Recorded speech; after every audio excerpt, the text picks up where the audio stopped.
Oh, it is a beautiful temple, Ahab. A beautiful temple for a beautiful queen. I hope now you won't be so homesick for Phoenicia. Here you can worship your god Baal whenever you desire.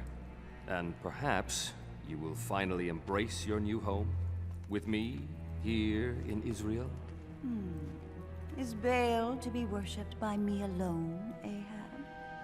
Because I grow weary of your people's talk of there being only one true God. Your god is being worshipped throughout all of Israel, my queen.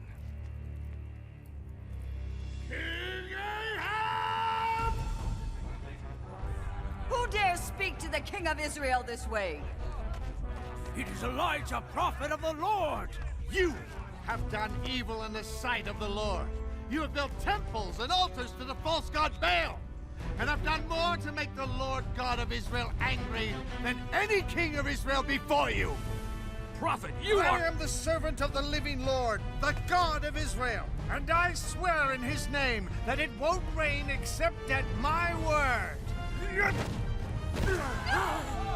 There won't even be any dew on the ground. I don't need your god for rain, prophet. Do you really think him a match for Baal, the god of weather?